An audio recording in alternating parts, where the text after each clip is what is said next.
Hola, ¿qué tal? Soy el doctor Jorge Felipe Vega Elguézabal, presidente del Colegio de Medicina Interna del Noreste. En esta ocasión, quiero invitarte a que acudas al quinto encuentro internacional del Colegio de Medicina Interna del Noreste a efectuarse en la ciudad de Monterrey, Nuevo León. Este encuentro se llevará a cabo del 2 al 4 de octubre de este año y será un encuentro de gran calidad académica, con un impacto profesional muy importante. Vienen ponentes de Estados Unidos, de España, de Guatemala y por supuesto de nuestro bello país, México. Te espero a que me acompañes. No faltes, participa.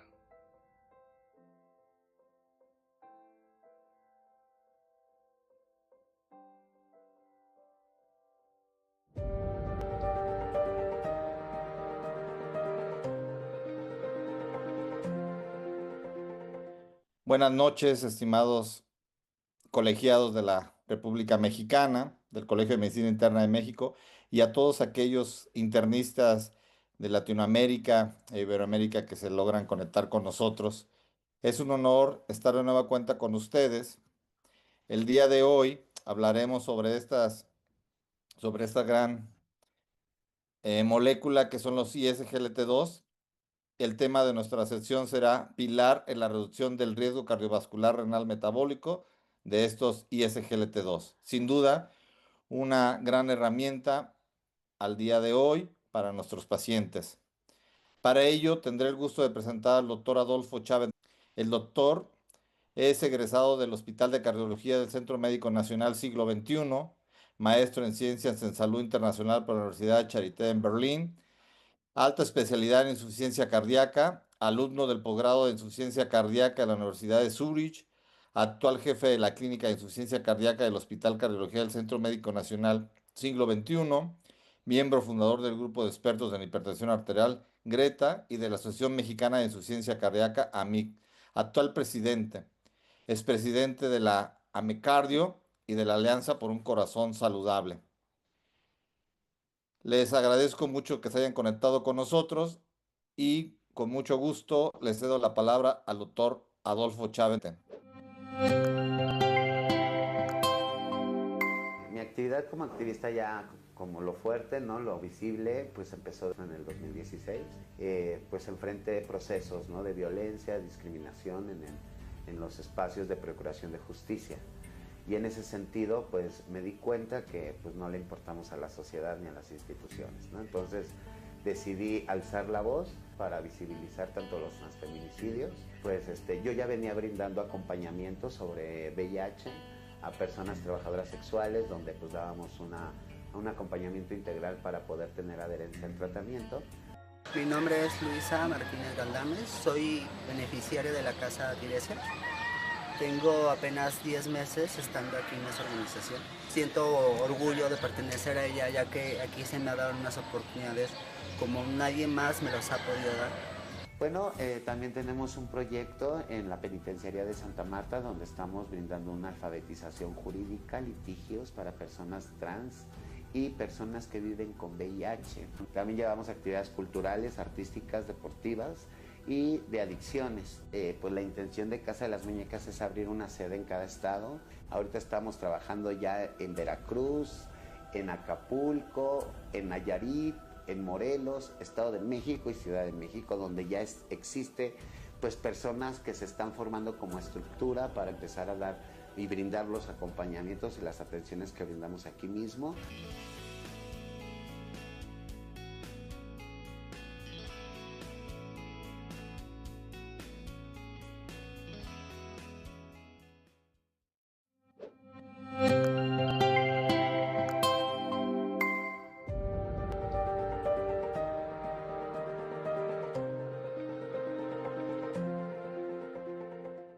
Hola, ¿qué tal?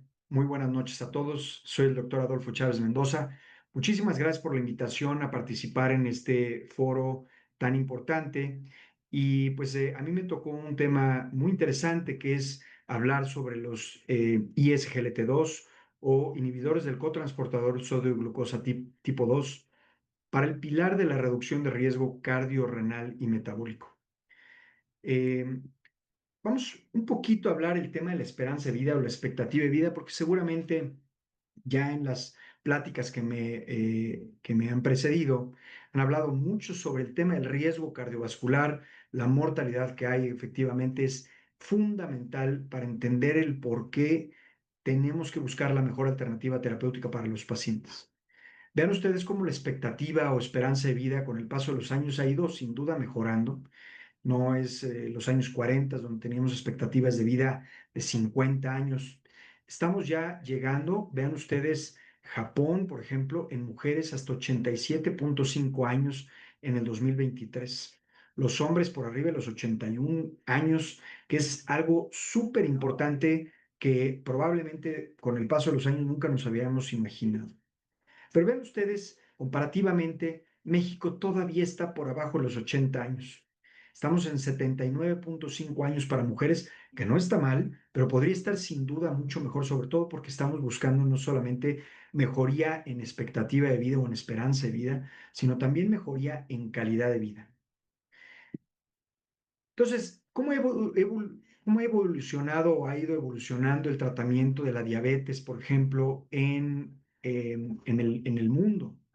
La primera etapa de la investigación y del desarrollo de los fármacos para la diabetes tenía por intención bajar la glucosa y eventualmente la hemoglobina glicada y con ello disminuir la morbilidad y la mortalidad.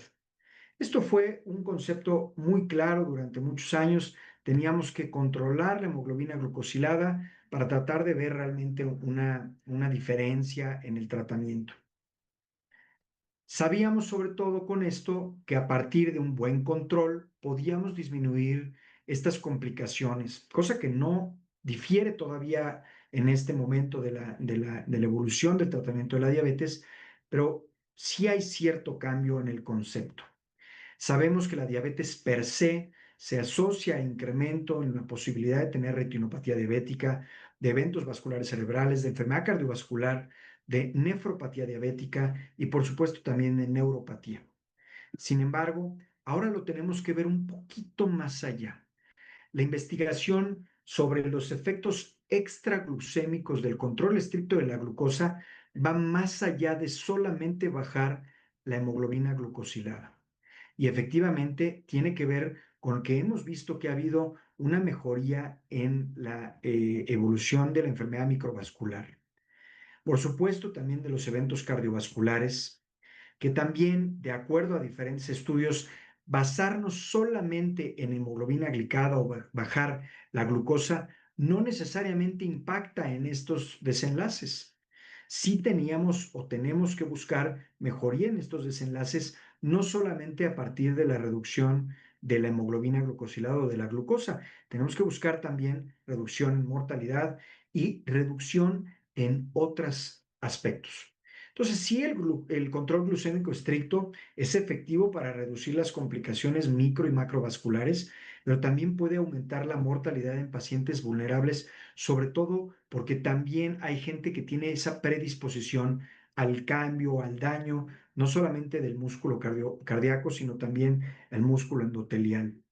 Y esto es importante porque controlar la glucosa sí nos va a dar un beneficio en términos de riesgo de complicaciones, pero no necesariamente en mortalidad o en reducción de mortalidad y morbilidad también.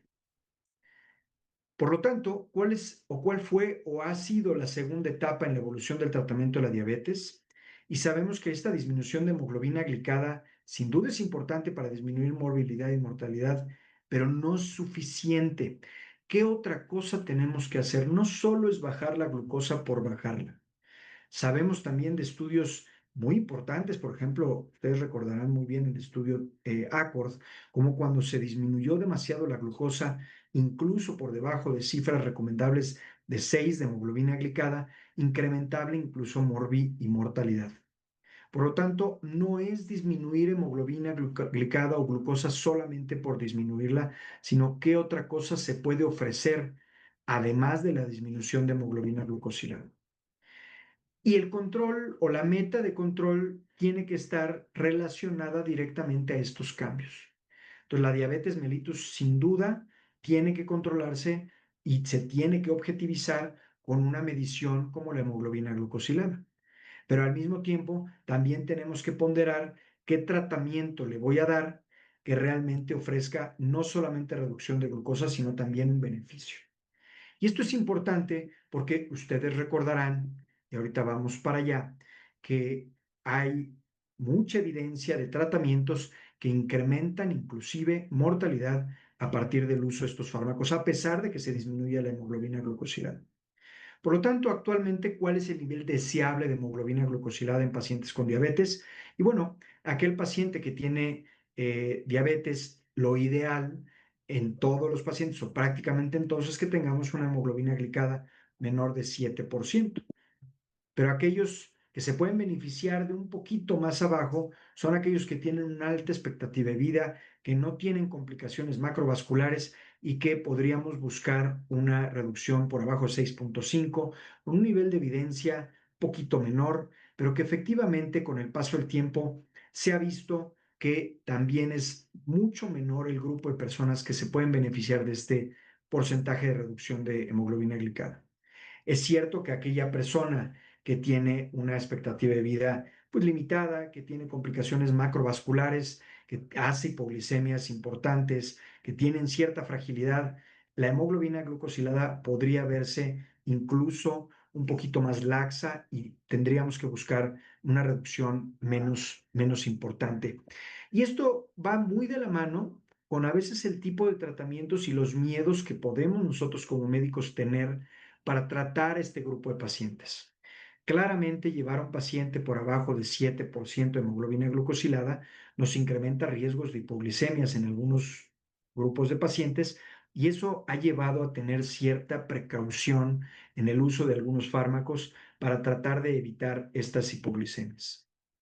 Entonces, el enfoque actual del manejo de la hiperglicemia desde hace algunos años, pero por supuesto lo más reciente, es que tendríamos que buscar hemoglobina glicada menor de 7 para tratar de disminuir estas complicaciones o comorbilidades asociadas al mal control de la hemoglobina glicada o al mal control de glucosa per se.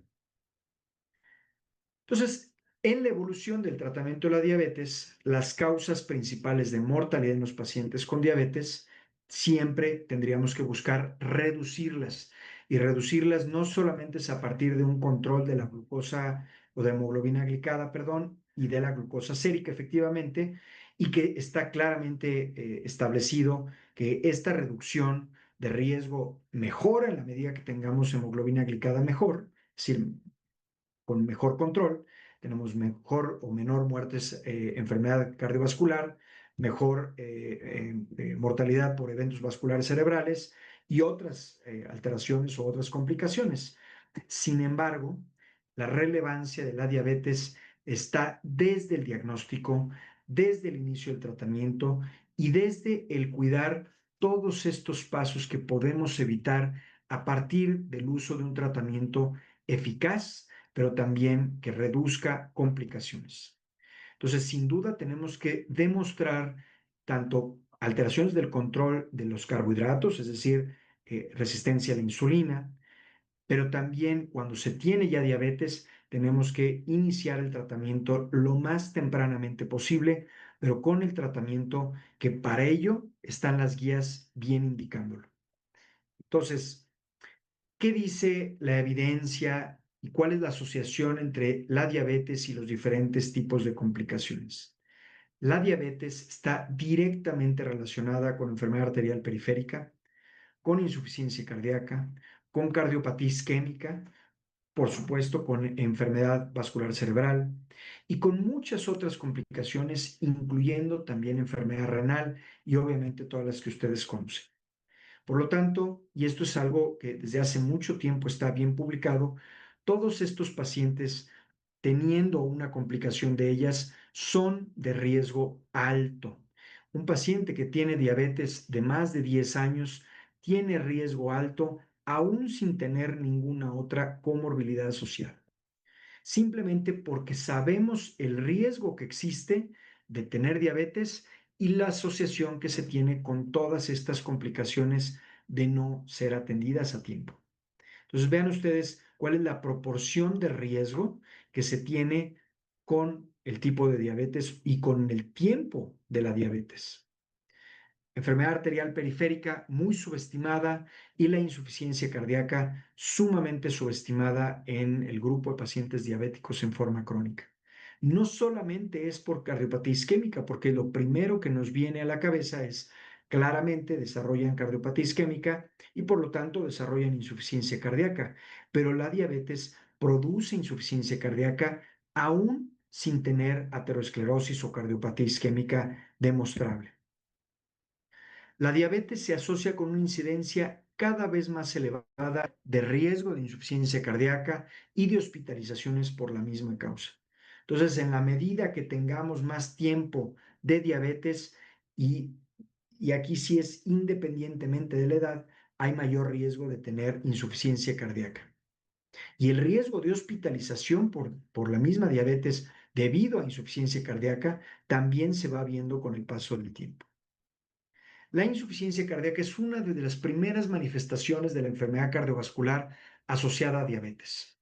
Vean ustedes esta incidencia de los eventos cardiovasculares asociados a diabetes. Enfermedad arterial periférica, nuevamente, que lo subestimamos muchísimo, pero la insuficiencia cardíaca, que también está sumamente subestimada, y el infarto del miocardio no fatal, que claramente nos va a llevar a insuficiencia cardíaca. También el evento vascular cerebral y la muerte cardiovascular en general son desenlaces que no queremos tener y son desenlaces muy desafortunados, habitualmente por mal control de la diabetes. La diabetes como una comorbilidad, solamente por tener diabetes se tiene un riesgo de mortalidad y de hospitalización por insuficiencia cardíaca mucho mayor que aquellas personas que no tienen diabetes.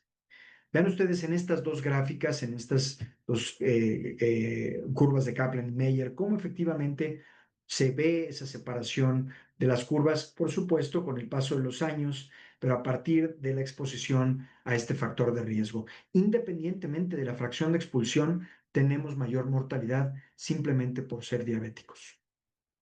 En los estudios pivotales de tratamientos importantes, por ejemplo, el uso de sacubitril/valsartán, para insuficiencia cardíaca, se vio que aquellas personas que tienen diabetes y aquellas personas que tienen prediabetes tienen mayor mortalidad comparativamente con aquellos que tienen hemoglobinas glicadas normales. Entonces, sí, cuando regresamos otra vez a las primeras diapositivas y nos centramos en hemoglobina glicada, o sea, somos glucocéntricos, pensaríamos de primera mano, pues sí, efectivamente, controlar la glucosa y la hemoglobina glucosilada es lo que me importa. Y tengo que llevar hemoglobinas glicadas por debajo de 7, sí o sí, con cualquier fármaco que yo tenga a la mano. Y le pongo la insulina que sea necesaria y el fármaco que sea necesario para llevarlo a esa meta. Sin embargo, no se queda solamente ahí. Sabemos también por diferentes estudios que la reducción de glucosa es importantísima, pero vean cómo algunos estudios incluso tienen un efecto neutro, tanto en las complicaciones como en la mortalidad, simplemente porque hay asociación con complicaciones. ¿Qué pasa con aquella persona que ya tiene enfermedad cardiovascular establecida y que le iniciamos un tratamiento farmacológico cualquiera? Muy probablemente el desenlace no necesariamente va a ser aquel que queremos comparativamente con aquel que le damos un tratamiento claramente identificado que beneficia a la glucosa, pero que también beneficia al corazón y al riñón. Los estadios de este síndrome de cardiorreno metabólico están claramente identificados. A lo mejor conocen muy bien esta diapositiva, se pone en forma continua, es una de las imágenes centrales de un artículo muy reciente que publicó el American Heart, pero por supuesto que en la medida que identifiquemos más tempranamente los factores de riesgo, vamos a identificar tempranamente complicaciones y evitar más complicaciones de las que pudiéramos ya haber tenido. La enfermedad cardiorreno-metabólica está estrechamente interconectada y desde hace ya muchos años se le conocía así, pero recientemente está retomándose, que se está dando uno cuenta que efectivamente el daño del corazón daña al daño del riñón, daña al corazón. Por lo tanto, se vuelve una cadena de complicaciones que surgieron a partir de probablemente haber diagnosticado equivocadamente o tratado equivocadamente una hiperglicemia o una diabetes, y que efectivamente lo dejamos pasar con el tiempo. El daño agudo o crónico de una puede favorecer disfunción de la otra. El reporte de 2014 de estos datos de la United States Renal Data System, o sea, información de una asociación de enfermedades renales, nos demostró que efectivamente la diabetes es una de las enfermedades más directamente relacionado o relacionadas a mortalidad, sobre todo por complicaciones renales, pero por complicaciones cardiovasculares. Y esta prevalencia de enfermedad renal en el diabético es claramente alta, está presente en un porcentaje sumamente alto. Hasta 40% de los pacientes con diabetes desarrollarán enfermedad renal crónica. 97% tienen mayor riesgo de mortalidad, 119% mayor riesgo de mortalidad cardiovascular y 87% mayor riesgo de los MACE, que en general son hospitalizaciones y muerte cardiovascular. Entonces, los pacientes que tienen enfermedad renal más diabetes, o al revés, diabetes más enfermedad renal, tienen mayor riesgo de muerte por enfermedad cardiovascular que incluso llegar a terapia de sustitución renal. Es decir, aquel que llegó a terapia de sustitución renal ya rebasó un riesgo muy alto de haber muerto en el intento o antes de llegar a la terapia de sustitución renal. Es primero la mortalidad cardiovascular y después la terapia de sustitución renal. Por lo tanto, sepamos o entendamos que aquella persona diabética que llega a hemodiálisis o a terapia sustitutiva por cualquier terapia, tiene un alto riesgo de mortalidad cardiovascular simplemente por esa asociación que se tiene, diabetes más enfermedad renal. El estudio de Advance, que fue un estudio también muy conocido, que se publicó en el 2013, muestra cómo estos desenlaces renales y las muertes cardiovasculares asociadas directamente a la tasa de filtración glomerular es sumamente importante. Y por eso es que esta asociación de la relación albúmina-creatinina se ha visto cada vez más directamente relacionado a la enfermedad cardiovascular y por supuesto a la mortalidad por esta razón. Ahora, ¿qué viene en la evolución del terapia o de la terapia o del tratamiento de la diabetes? La tercera etapa, ¿qué significa esta terapia o esta terapéutica? Y busca no solamente reducir hemoglobina glicada, sino busca reducir complicaciones cardiovasculares y renales independientemente del control o del nivel de hemoglobina glicada, que sí es importante de reducir hemoglobina glucosilada, y vuelvo otra vez a remarcar lo que decíamos hace un rato, no estoy ni subestimaré a la hemoglobina glicada como un objetivo terapéutico, pero hay que voltear a ver las complicaciones cardiovasculares y obviamente con ello al tratamiento que puedo yo ofrecer para no solamente disminuir hemoglobina glicada, sino también reducir la posibilidad de estas complicaciones. Entonces, en la línea del tiempo se ha demostrado grandes beneficios de diferentes terapias, tanto la insulina, las sulfonilureas, obviamente tiazolina y dinedionas, los análogos de GLP-1, por supuesto, inhibidores de la DPP-4 o de DPP-4, pero también los inhibidores del cotransportador de sodio glucosa. Y fue a partir del descubrimiento, y tengo que ver y hacer este comentario como finalmente un tema sorpresivo, pero positivo, porque en 2008 la FDA, a partir de un estudio que demostró que rosiglitazona aumenta mortalidad cardiovascular, FDA implementa un proceso donde todos los fármacos para el control de la glucosa tienen que pasar por pruebas cardiovasculares. Rosiglitazona, pioglitazona han demostrado en algunos análisis y algunos estudios que incrementan mortalidad, inclusive en aquellos pacientes que tienen enfermedad cardiovascular ya establecida, pero particularmente aquellos que tienen insuficiencia cardíaca.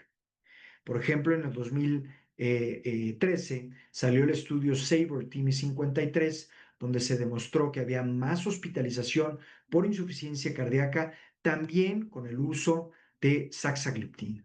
Saxagliptina fue un medicamento también muy importante, pero que si no hubiera pasado por este proceso de análisis o de seguridad cardiovascular, probablemente habríamos encontrado también complicaciones graves, críticas, y que en vez de beneficiar, porque por supuesto que bajaba hemoglobina glucosilada, pero no beneficiaba en términos de reducción de mortalidad cardiovascular.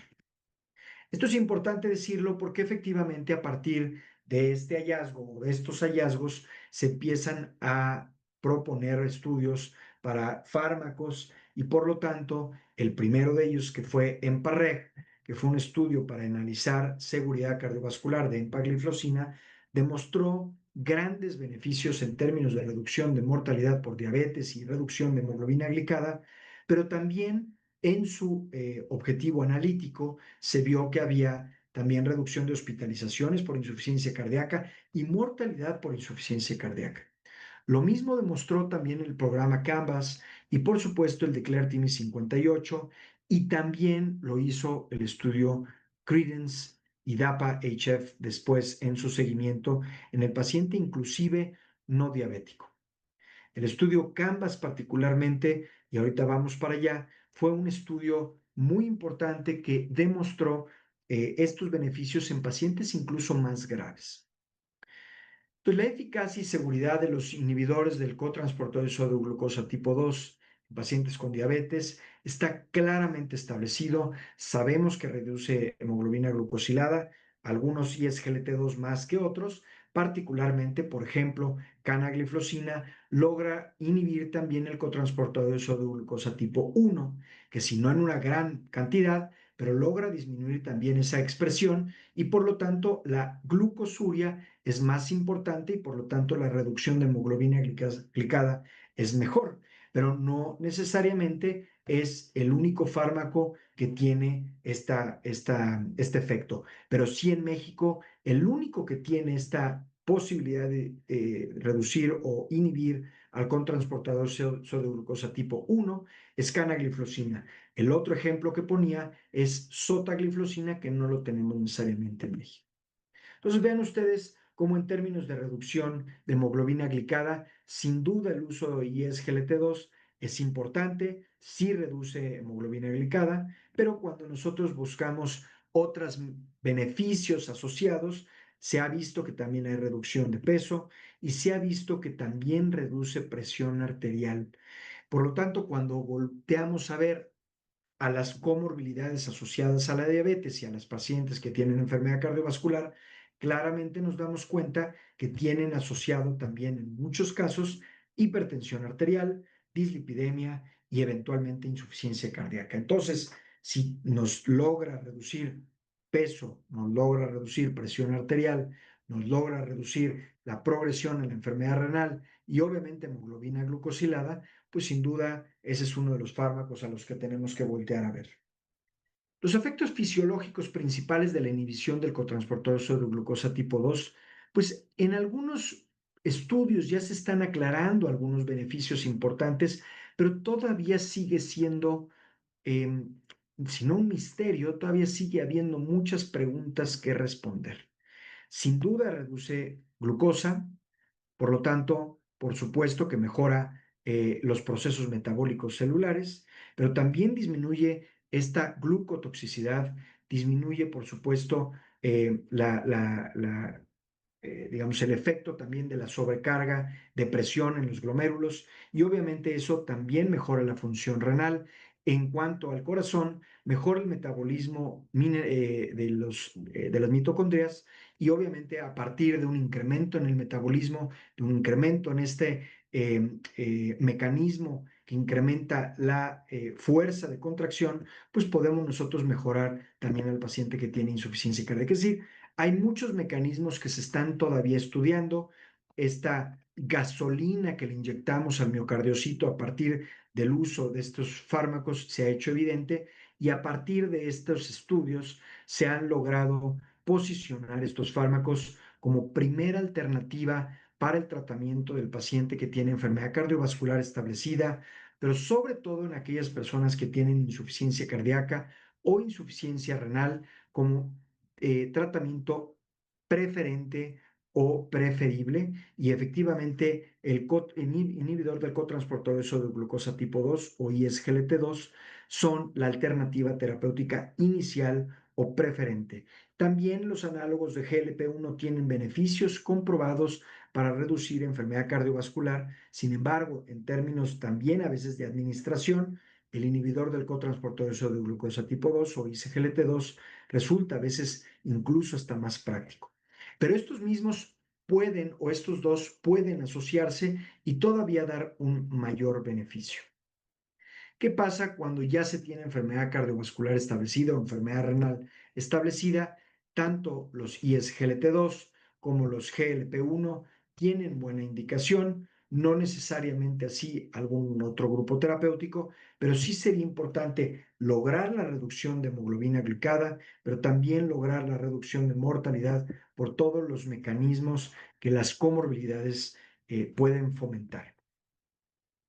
¿Qué pasa cuando no se tiene enfermedad cardiovascular o enfermedad renal? Pues por supuesto estos fármacos también nos ayudan a iniciar un proceso de mejora en términos de hemoglobina glicada, pero también nos ayudan a dar estos beneficios de protección cardiorrenal y metabólica.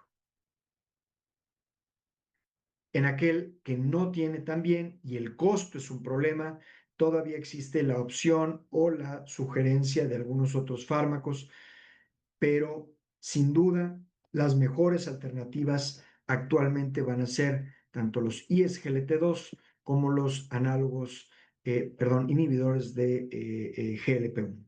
Estas recomendaciones pueden hacerse independientemente del nivel de hemoglobina glucosilada, por supuesto, porque también ya existen estudios que han mostrado que aún sin diabetes, estos fármacos pueden tener grandes beneficios, o no necesariamente ya la diabetes, sino tener cierta resistencia ya a la insulina o hemoglobinas glucosiladas ya fuera de rangos, pueden tener grandes beneficios, incluso con reducción de eventos cardiovasculares y de nefropatía asociada. ¿Existe evidencia para señalar que en qué pacientes sin eventos cardiovasculares se inicia un ISGLT2? Y claro que sí, existen estudios donde hay manera de prevenir un evento cardiorrenal secundario a la diabetes y que tiene que ver también con el tipo de tratamiento farmacológico que iniciamos desde un principio. Sabemos que hay algunos fármacos como por ejemplo canagliflozina, dapagliflozina, que en falla cardíaca sin duda nos van a beneficiar para evitar la progresión de la enfermedad, tanto renal como cardiovascular, y también en tema renal. Vean ustedes como tanto canagliflozina como dapagliflozina son fármacos de primera línea en el tratamiento farmacológico.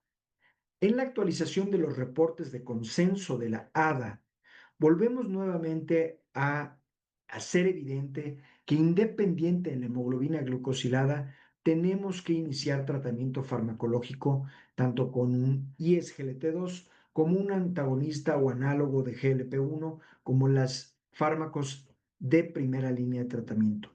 Sin duda, la metformina puede estar como alternativa, pero en asociación a estos otros fármacos, tanto ISGLT2 como análogos de GLP-1, se recomiendan en pacientes sin tratamiento previo con riesgo de enfermedad cardiovascular o enfermedad cardiovascular establecida o riesgo cardiovascular alto o muy alto de primera línea de tratamiento.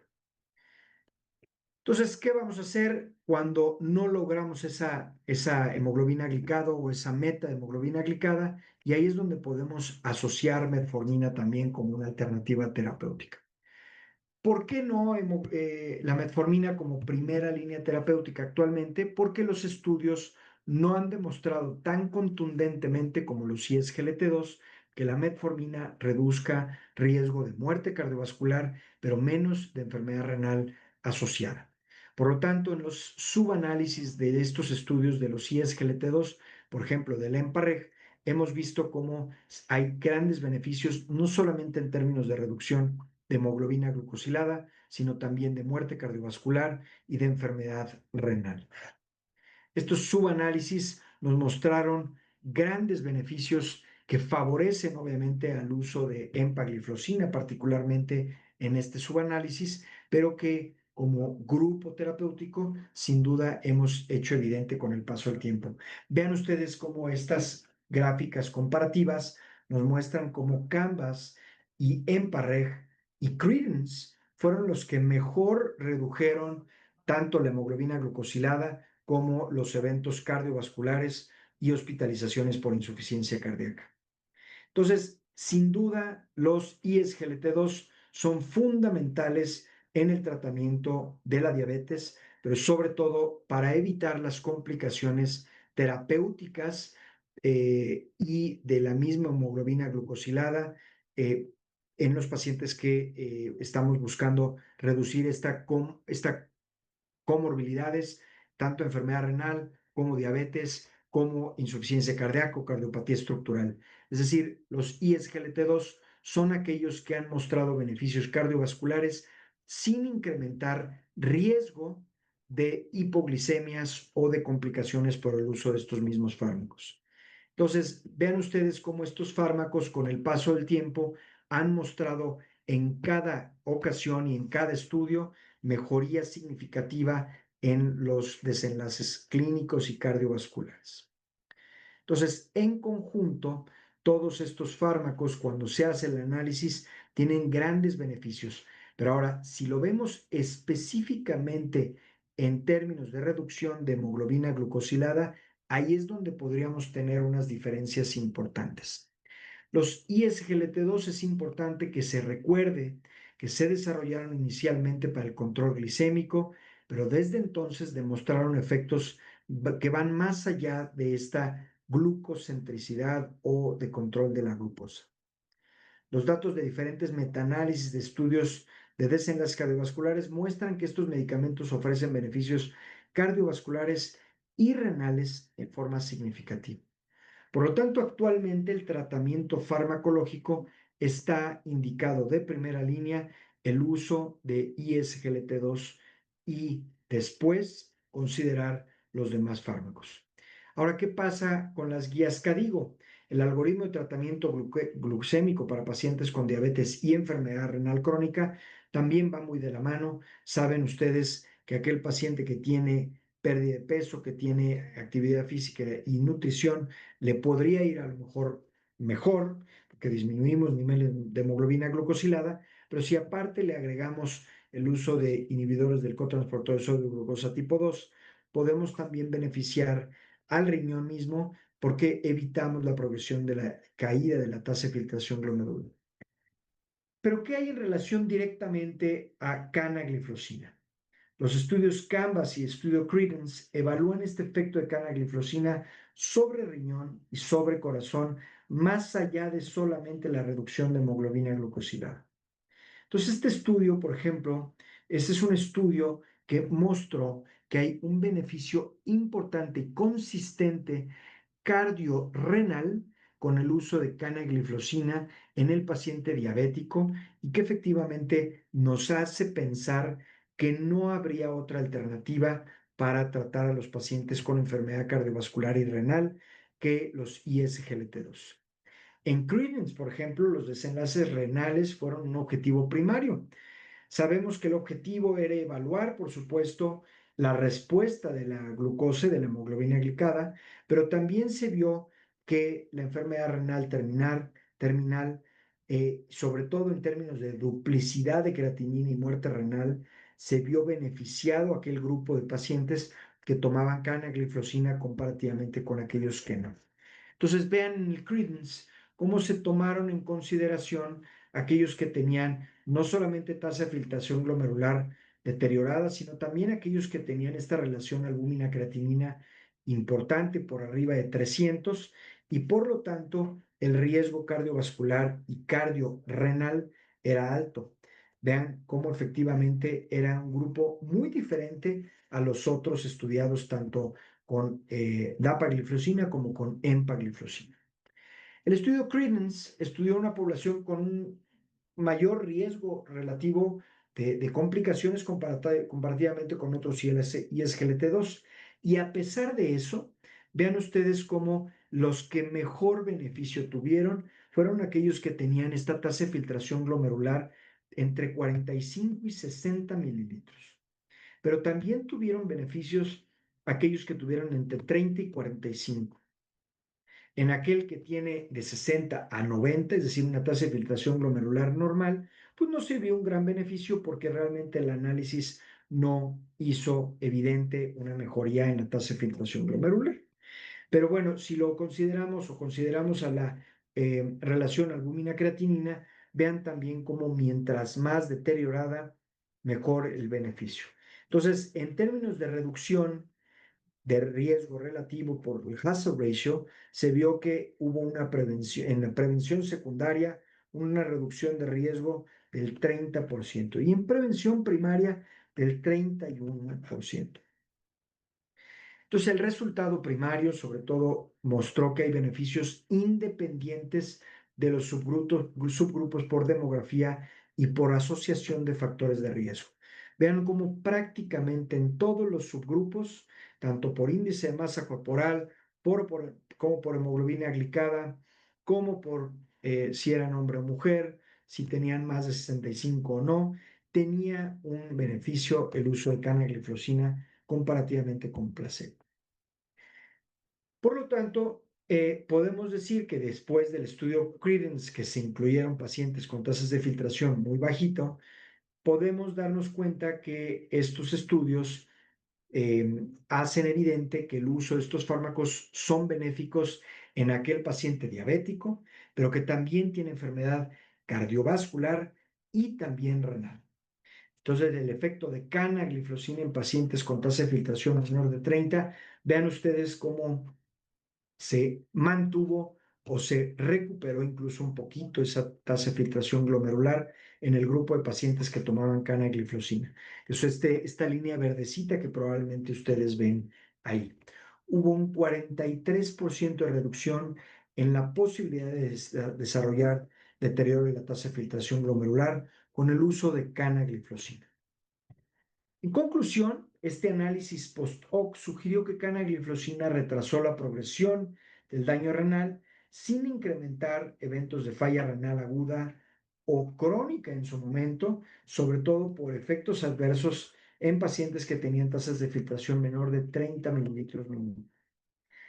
Por lo tanto, las guías de práctica clínica sugieren sí o sí, sobre todo en aquellos pacientes bien identificados, iniciar un ISGLT2 incluso con tasas de filtración glomerular por abajo de 30, pero no por abajo de 20 mililitros minuto todavía.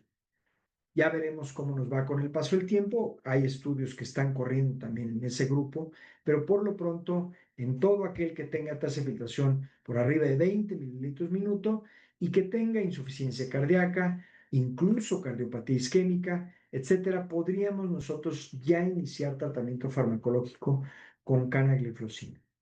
¿Qué pasa con el riesgo de hipoglicemia? Es prácticamente nula. Sabemos que en la medida que la hemoglobina glucosilada llega al 7%, el efecto hipoglicémico es cada vez menor, por lo tanto es bastante seguro. No hay riesgo de hipoglicemia prácticamente, excepto si se asocia con insulina o con sulfonilureas. En aquel paciente que tiene, por supuesto, ya también congestión y que tenemos riesgo de presión de volumen, también habría que considerar el uso concomitante de diuréticos, que se puede, y en aquel paciente frágil también está demostrado que tiene beneficios. Por lo tanto, y en conclusión, podemos decir que los ISGLT2 o inhibidores del cotransportador de sodio glucosa tipo 2 deben utilizarse en cualquier etapa de la evolución de la enfermedad, a menos que existan contraindicaciones. En los pacientes con diabetes tipo 2 y eventos cardiovasculares aterosclerosis establecidos, no cabe duda que un grupo de medicamentos a utilizar pueden ser los los antagonistas de GLP-1. Sin embargo, en aquellos pacientes con insuficiencia cardíaca que tengan enfermedad renal establecida crónica, principalmente con albuminuria, los ISGLT2 son los principalmente o mejor indicados. La canagliflozina es el único fármaco que inhibe tanto el cotransportador de sodio glucosa tipo 2 como el tipo 1. Y su estudio ha demostrado que los pacientes pueden evitar el desarrollo a mayor enfermedad renal, pueden reducir más la hemoglobina glucosilada y obviamente con esto también disminuir enfermedad cardiovascular y cerebrovascular con el paso del tiempo. Muchísimas gracias por su atención y estoy pendiente o atento si hay alguna pregunta de la audiencia.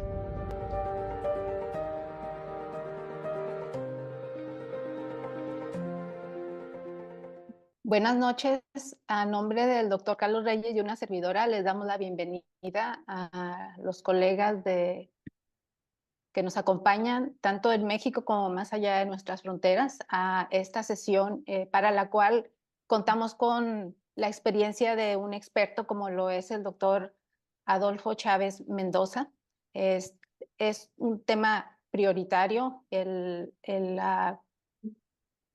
uso de la utilidad de estas moléculas que han venido a cambiar el paradigma, inicialmente pues en el manejo de la diabetes, luego la parte cardiovascular, pero bueno, actualmente en la medicina individualizada de fenotipos, pues donde poco a poco hemos ido conociendo los caminos cruzados que hay, o aprendiendo estos caminos cruzados que existen, las vías cruzadas que existen entre los diversos órganos y en principal entre el corazón, el riñón, el hígado, el cerebro, etcétera, etcétera, ¿verdad? Y bueno, sabemos que estas moléculas pues forman también parte del tratamiento que también ha cambiado paradigmas en el manejo de la insuficiencia cardíaca. Entonces, pues le damos muchas gracias al doctor Adolfo Chávez. Él pues nos está acompañando, pero por problemas de tráfico pues no puede abrir su cámara. Sin embargo, bueno, pues ahorita ya nos ha dado una amplia ponencia, ¿verdad?, acerca de la utilidad de estos fármacos. Les queremos comentar que al momento hay 811 personas, colegas conectados, y nos acompañan tanto de Honduras, Paraguay, Guatemala, El Salvador, Perú, Bolivia y Estados Unidos. Y bueno, pues los invitamos a que vayan haciendo sus preguntas. Sí, por lo pronto, aquí tenemos una pregunta de la doctora Susana Flores. Ella pues, nos dice que si existe alguna patología agregada al descontrol glucémico que se asocie más a cetoacidosis euglucémica. Hola, buenas noches. ¿Cómo está a todo el equipo organizador? Gracias por la invitación. Y sí, doctora, estoy totalmente de acuerdo con usted. Estos son un grupo de fármacos que han cambiado la perspectiva de muchas cosas, incluyendo la enfermedad renal. Yo creo que los nefrólogos durante muchos años pues esperaban un poquito de luz al fondo del pasillo, del fondo del túnel, y ahora que hay más fármacos que pueden ofrecerle a los pacientes que tienen enfermedad renal crónica antes de llegar a una diálisis, porque como que habitualmente veíamos al nefrólogo como aquella persona que recibía al paciente para darle terapia sustitutiva de la función renal, y ahora ya no. Ahora, así como hay pilares del tratamiento de la falla cardíaca, hay pilares del tratamiento también de la enfermedad renal, y sin duda los ISGLT2 son uno de ellos. Entonces, dando pie un poquito a la pregunta que hacían, si no mal entendí, se preguntaban el tipo de patología o el tipo de problema que podía provocar cetoacidosis euglucémica o euglucémico. Y bueno, algo que tenemos que saber mucho de estos fármacos es que hasta la fecha hay muchas cosas que estamos aprendiendo de ellos. Ha habido muchos mitos y muchas realidades que nos hemos enfrentado con el paso de los años. No son tantos años realmente con estos fármacos, pero la cetoacidosis euglicémica claramente se ha visto en algunas situaciones, particularmente, por ejemplo, en los procedimientos procedimientos quirúrgicos.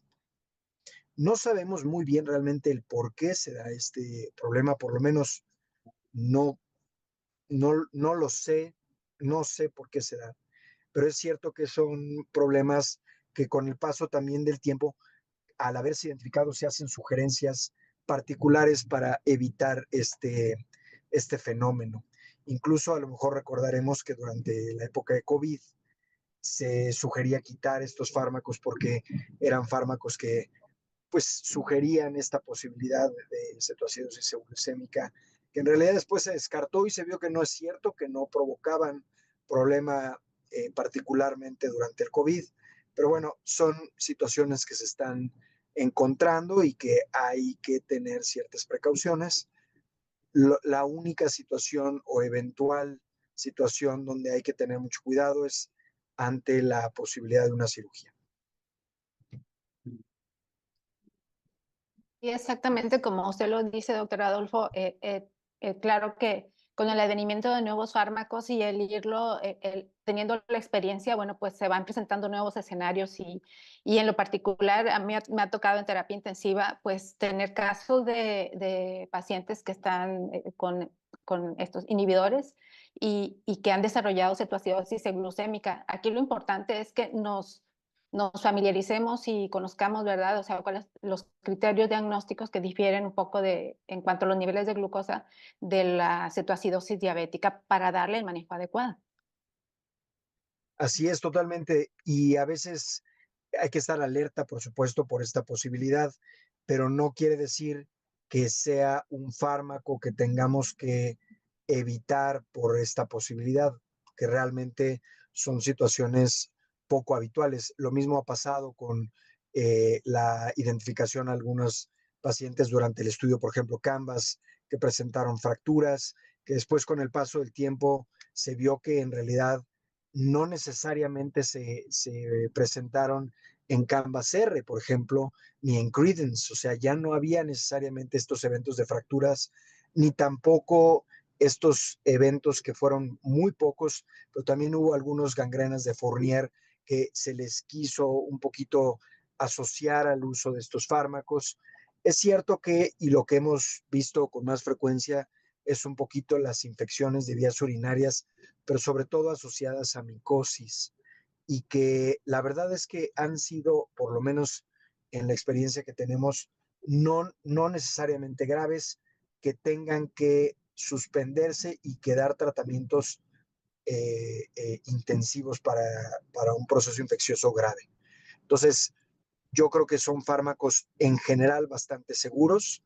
Sí hay que tener, como en todos los casos, ciertas precauciones ante riesgos identificados, pero no creo que sea algo que deba ahorita por lo menos preocuparnos para desmotivar su uso.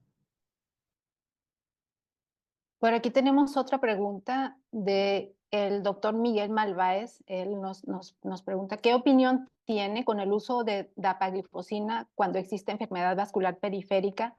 Y por otro lado, recurrencia de infecciones de vías urinarias.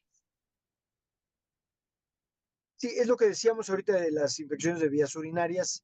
Sí, hay incluso un reporte donde se ve que cuando hay recurrencia de estas infecciones, sí puede ser un factor para poner en pausa el tratamiento, pero también lo que se sugiere es que se dé tratamiento para la infección y se puede volver a intentar el reinicio del fármaco, independientemente que habrá que vigilarlo, porque hay situaciones que provocan las infecciones de vías urinarias más allá de solamente el uso de este tipo de fármacos. Y por otro lado, en la insuficiencia venosa, creo que sí escuché bien, insuficiencia vascular periférica o insuficiencia arterial. No escuché bien. Es arterial, es vascular periférica. Insuficiencia arterial, Enfermedad vascular periférica. Tampoco hay algo que pueda desmotivar o desincentivar el uso de estos fármacos totalmente relacionado a ello. Entonces, no tengo mucho que comentar al respecto. Buenas noches a todos. Agradecerle al doctor Adolfo Chávez esta excelente ponencia. Y bueno, de las preguntas de los colegiados, el doctor Roberto Sánchez pregunta y felicita al doctor Chávez. Y la pregunta es que si habrá algún estudio que muestre el comparativo entre las tres moléculas más conocidas al momento. Sí, hay un metaanálisis, incluso comentábamos en la plática un poquito al respecto. Este análisis no puede ser directamente comparativo porque finalmente tanto dapagliflozina como empagliflozina mostraron evidencia claramente también en los pacientes no diabéticos y para buscar insuficiencia cardíaca y mortalidad por la misma y rehospitalizaciones por insuficiencia cardíaca también. Perdón. Canagliflozina no fue así. Canagliflozina tiene más evidencia, por ejemplo, aunque también no necesariamente mucha más, sobre el efecto renal.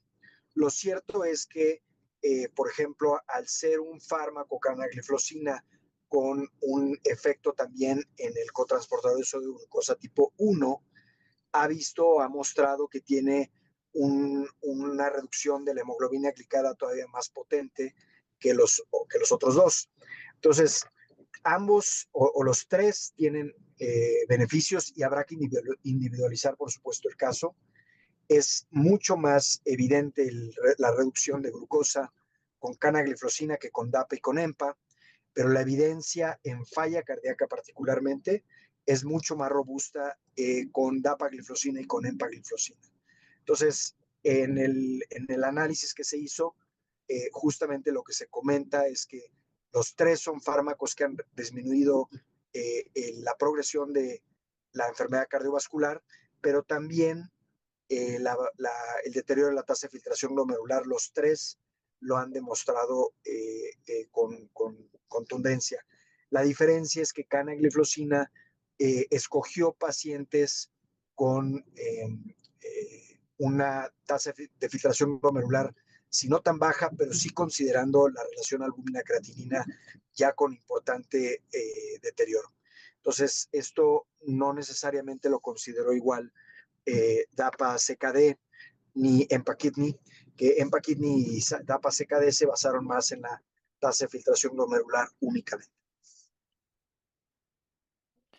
Gracias, doctor. Otra pregunta es, ahora estas moléculas, bueno, ya también se están abriendo y ahora tenemos bioequivalentes o genéricos intercambiables. ¿Habrá alguna diferencia? En teoría deberían ser iguales, pero ¿tenemos ya evidencia de algo de ello? Es una muy buena pregunta y yo creo que es una pregunta que nos podríamos hacer todo mundo. No hay estudios, por lo menos ahorita, que demuestren una diferencia. Evidentemente no se van a quemar los que los producen, los genéricos, pero debe de haber, por regulación, debe de haber estudios de bioequivalencia para poder salir al mercado. Por lo tanto, esperaría que los fármacos resulten, si no iguales, muy similares en el efecto. Es cierto que la tecnología que tienen o que ponen los laboratorios que desarrollaron la molécula puede ser mucho mejor. Entonces eso pasa con todos los fármacos, poner capas entéricas que protejan un poco más al tubo digestivo, poner películas de liberación prolongada o mecanismos de liberación prolongado. Eso por supuesto que sí puede hacer una diferencia, pero específicamente en términos del efecto particular que tiene el fármaco, el ISGLT2, sería complicado decirlo. Desconozco si ha habido estudios que los comparen face to face, no lo creo. Gracias. Doctora Rosario, ¿alguna otra pregunta? Sí, sí, aquí voy a conjuntar una pregunta del doctor Efraín del Ángel y la doctora Rosario Carrasco, que están comentando acerca de si se ha asociado el uso de estos fármacos con hiponatremia y si estaría indicado en pacientes con un índice de masa corporal por debajo de 20 y pacientes con sarcopenia.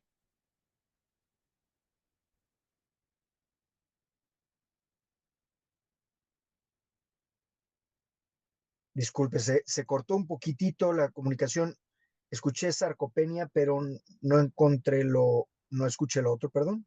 Sí, sí, es la relación de estos fármacos con el desarrollo de hiponatremia y la indicación en pacientes con índice de masa corporal por abajo de 20 o pacientes con sarcopenia. Bueno, los ISGLT2 sabemos que producen natriuresis inicial, ¿no? Eso es parte de sus mecanismos de acción y eso creo que es importante recordarlo. Sí pueden tener cierta pérdida de sodio a través de la orina, al mismo tiempo que hacen glucosuria y esta diuresis osmótica muy conocida, ¿no? Sin embargo, son efectos transitorios habitualmente el riñón, en la medida que el riñón esté competente, compensa días o semanas después con esta activación del sistema renina-angiotensina y por supuesto que puede mejorar esto en forma inmediata. Entonces, no hay alguna evidencia que el hecho de que tengan hiponatremia contraindique absolutamente el fármaco. Sí se tendría que tener una cierta precaución, pero no es una contraindicación para el uso de estos medicamentos. Y esto se los incluso comento, nosotros en la clínica de insuficiencia cardíaca donde yo estoy, utilizamos muchos diuréticos y diuréticos que pueden llegar incluso a 1000 miligramos, por ejemplo, de furosemide, mastiacídicos, con la intención de secar a los pacientes que tienen o que llegan en falla cardíaca aguda. Y a pesar de esto, nosotros los tenemos con ISGLT2 y no hemos tenido problemas relevantes o significativos, pero entiendo la pregunta, por supuesto, por el mecanismo de acción. Ahora, con sarcopenia, pues estrictamente también no es necesariamente una contraindicación. La sarcopenia habrá que ver por qué está dada también. Habrá que identificar algún factor que agregue un riesgo extra, pero la verdad es que tampoco hay una contraindicación para su uso eh, específicamente por sarcopenia.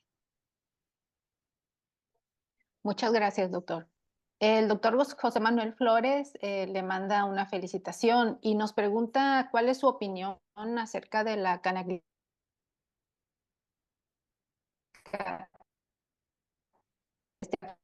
o sea, disfunción metabólica asociada a la enfermedad hepática esteatóxica. Me da mucha pena, se volvió otra vez como a cortar un poquito. Sí, el doctor Flores nos pregunta acerca de cuál, o sea, el papel de la canaglifosina en el paciente que desarrolla disfunción metabólica asociado a pues, enfermedad hepática esteatóxica, Ok, ya. MASLD. Sí. De acuerdo. Canaglifosina. Aquí, pues sin duda tendríamos que matizar un poquito el tema. Finalmente sabemos que estos medicamentos, particularmente canagliflozina y el resto de los ISGLT2, no han descrito que provoquen ni esteatosis hepática ni patología hepática. La verdad es que es un fármaco que en ese particular aspecto no ha provocado ningún efecto adverso al respecto. Incluso hay una eh, aparente reducción, y esto también se ha identificado poco a poco, que hay una aparente reducción del contenido de grasa hepática, incluso también con el uso de estos fármacos. Entonces, alguna contraindicación o efecto relacionado o que contraindique su uso en el paciente que tiene esteatosis hepática, la verdad es que no lo encuentro o no lo identifico.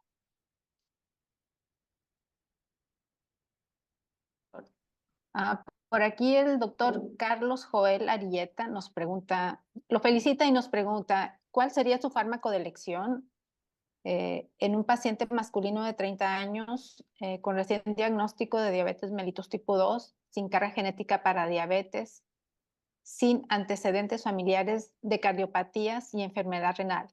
Empaglifosina, cana o DAPA. ¿Cuánto tiene glucosa y de hemoglobina glicada? No nos da ese No dato. nos da el dato. A ver, yo creo que cualquiera de los Gracias. ISGLT2, cualquiera de los ISGLT2 que conocemos tienen indicación desde el momento de la resistencia a la insulina o de la alteración del metabolismo de los carbohidratos. No hay alguno que haya identificado mayor beneficio desde el inicio de la identificación del problema de la glucosa. De hecho, ahorita es la primera línea de tratamiento en las guías de la ADA para el paciente que tiene cardiopatía estructural y o insuficiencia cardíaca, por supuesto, y pacientes que tienen simplemente alteraciones de los carbohidratos, o sea, ya resistencia a la insulina, puede utilizarse como primera línea de manejo, o también los análogos de GLP-1, que también son alternativa terapéutica bastante buena. Entonces, tendríamos que identificar realmente cuál es el paciente ideal para cada uno de estos. Si me preguntan cuál preferiría, probablemente a lo mejor me voltearía a ver cuál es el que tiene el mejor precio, al que tiene mejor accesibilidad la persona, y en dado caso que tenga más descontrol de la glucosa, probablemente canagliflozina cuando no tiene insuficiencia cardíaca, porque claramente los estudios están bien hechos para el paciente que tiene insuficiencia cardíaca con DAPA y con EMPA. Pero para el que tiene una hemoglobina glicada más alta, probablemente canagliflozina sería mi opción. Sí, muchas gracias, doctor. Bueno, pues aquí tenemos otras preguntas. El doctor Rodrigo Cortés comenta si es posible el uso de estos inhibidores como monoterapia en paciente con enfermedad cardiorreno-metabólica.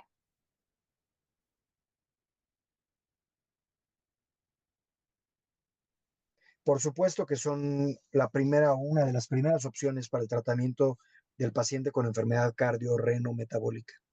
No solamente bajan la glucosa, y esto justo es parte de lo que decíamos en la plática, sino que nos ayudan a proteger al riñón y nos protegen también la evolución de la enfermedad cardiovascular. Entonces, yo creo que este es el fármaco de primera línea en esta situación particular. Bien, y dos últimas preguntas. Y es con relación precisamente a las complicaciones en vías urinarias. Una es si en caso de hidronefrosis se aumentaría el riesgo de infecciones, y la otra es si las infecciones de vías urinarias recurrentes serían una contraindicación para la prescripción de estos fármacos. No se ha identificado realmente con los ISGLT2 que esté contraindicado por hidronefrosis su uso. La hidronefrosis es una situación que puede presentarse, por supuesto, por cualquier otra situación, incluyendo litiasis urinaria. A ver, y doy mi punto de vista como cardiólogo, no como nefrólogo, pero es cierto que los ISGLT2 no están estudiados para buscar en qué casos está contraindicado el fármaco.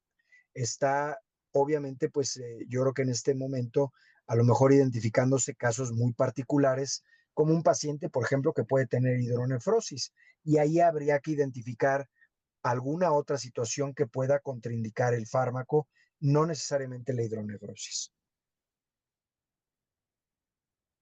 Muy Y lo bien. de las vías urinarias, creo que así habíamos hecho un comentario hace unos minutos, sí puede tener un incremento en el efecto o el riesgo de infecciones de vías urinarias, principalmente por hongos, pero también si es una infección de vías urinarias recurrente, sí se puede considerar suspender, tratar la infección de vías urinarias y nuevamente reiniciar el fármaco si el beneficio es importante. Muy bien, pues ya no tenemos por el momento más preguntas, por lo cual, bueno, pues agradecemos al doctor Adolfo Chávez Mendoza por su tiempo y por compartirnos su amplia experiencia.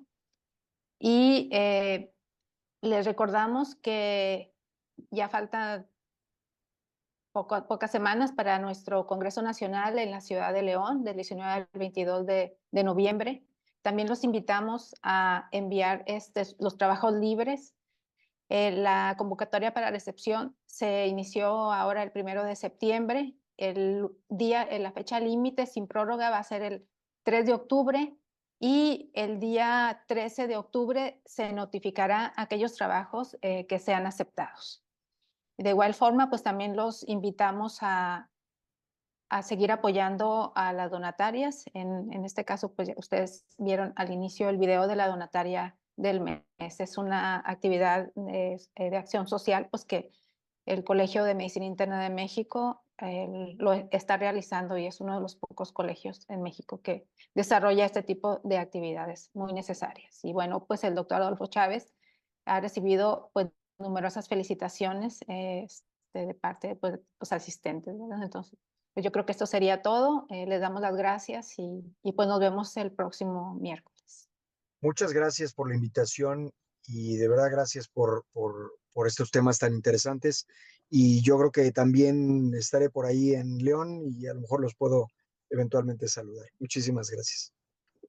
Muchísimas gracias, doctor Chávez. Buenas noches.